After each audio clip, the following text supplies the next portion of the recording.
What's going on, diamonds and gents? This is Miss Trey That Gem, and you're watching Gem Spot TV.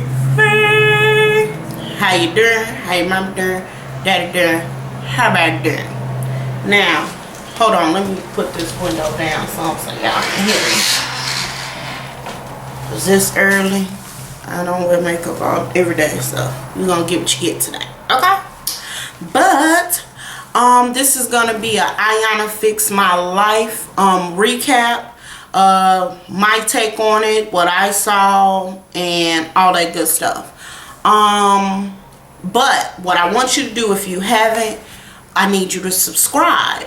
Hit that subscribe button, or sometime during the video, hit the subscribe button. The next thing I need you to do is to thumbs up this video. And the other thing I need you to do is share it. It's free. Get the word out about the channel. I do appreciate all the new diamonds and gents that share the video. I appreciate all the old diamonds and gents that share the videos. Also, sending out word. Miss Mitchell is back on YouTube. Her alter ego, Patricia. So I'm gonna try to put her link on the side of my channel so you guys can check her out. For those that have been asking me about Miss Carol, she is back on YouTube. I am excited about it. Next, real quick shout out, and then we're gonna get into this review, boo boos. Okay, I went and visit New Rhema Harvest, Kingdom of God Ministries. It's located 5429 South Ashland. So it should be floating around the screen right about now.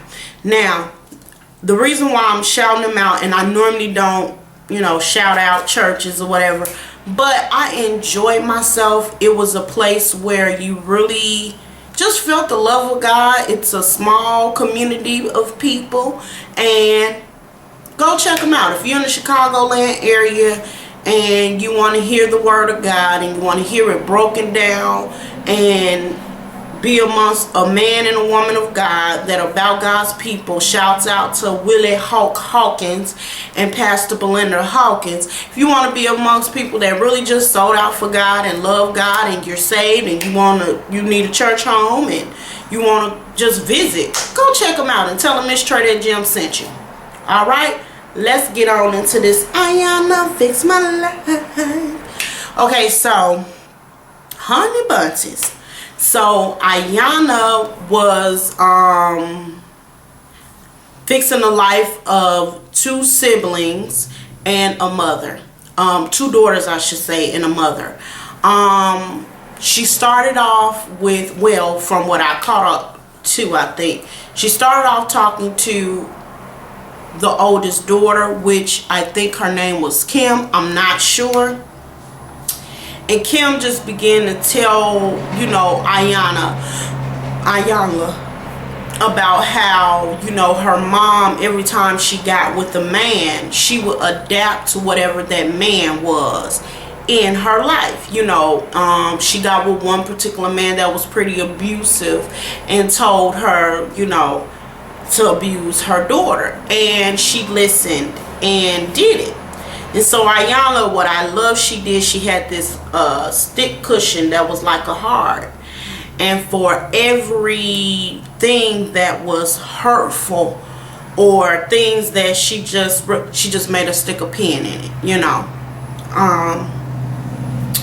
so what she did was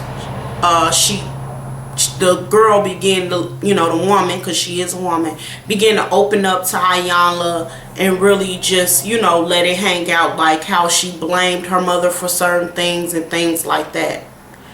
What I did like was that Iyanla embraced her, gave her a hug, because she never felt that love of a mother. And sometimes when people are being delivered from something and they need to be free from something in their life, it takes you standing in the stead of something that they never had before. And I appreciated that she embraced her with love. She made her lay down on Mother Earth and all that. That's that new stuff. But she made her lay down on Mother Earth, and but what I do enjoy is that Iyanla told him, cry it out, cry that out, baby, cry, let it out. A lot of times, you hold in stuff so long and you don't let those tears flow, and sometimes when tears flow, that's when your breakthrough comes. You know what I'm saying? So she began to talk to the younger daughter, and when she talked to the younger daughter, what I like was, it seemed like her pens was way more than the sister and the mother's. And the daughter really opened up. And through it all, what I appreciated is when she asked her to lay in a fetal position. And just really letting her know, like, this is how you've walked your life out. Like, she arrested development, pretty much. I can't sugarcoat that. A spirit of arrested development, and you never really lived your life and walked it out because mama.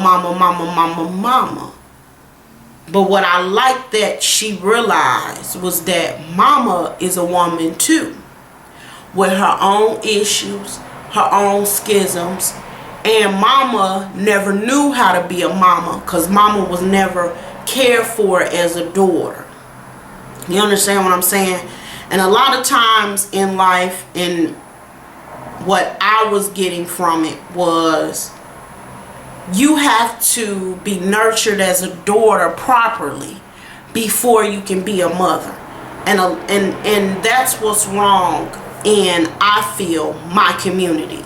I feel like a lot of times us as girls, we are not nurtured properly as daughters before we try to become mothers. You understand what I'm saying? And that messes us up to a point, because we only, in most cases, have mama, but we don't have daddy. It takes a father as well for a daughter, and I hear a lot of women say, well, I don't need no man, and I'm Miss Independent and all this and that. But sad to say, you really truly at some point need somebody, and girls look for their mates on the basis of their fathers a lot of times too.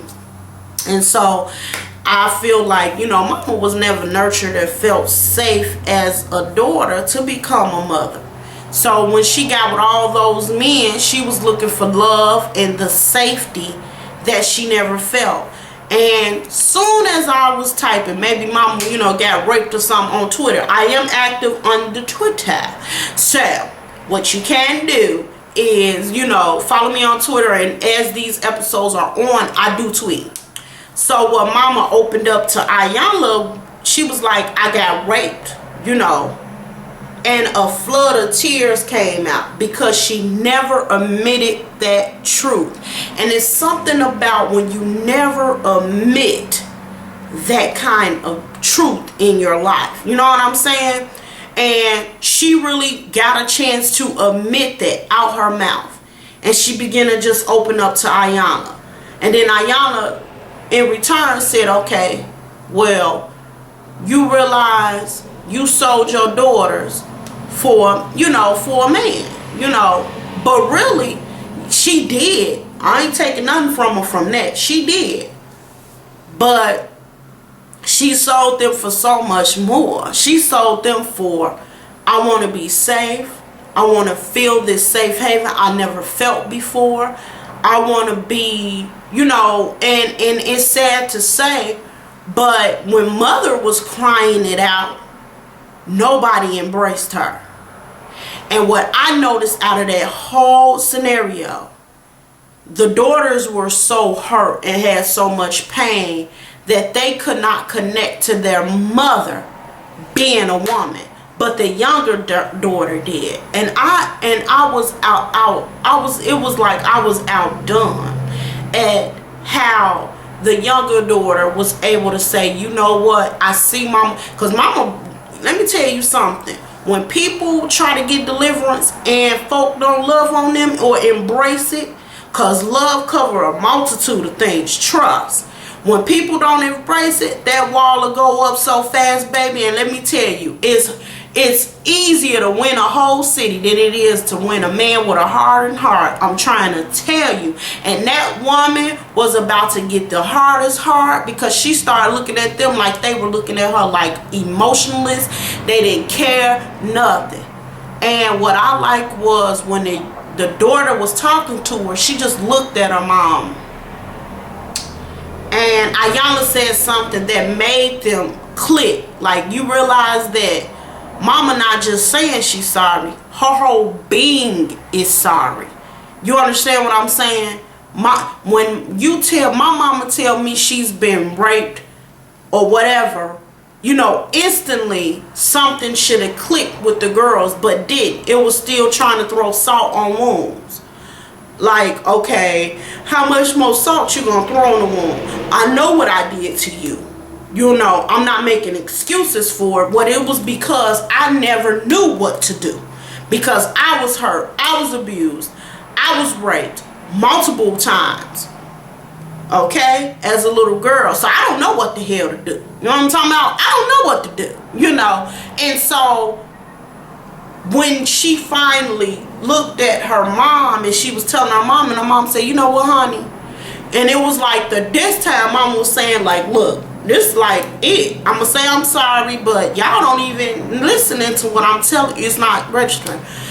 So she said it, and the daughter embraced her mom. And when she did that, before that hardened heart came up, oh, I loved it. The mother really got her breakthrough and her freedom.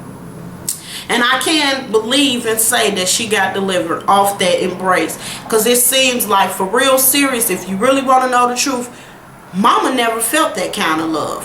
And it's sad to say nobody caught on to that.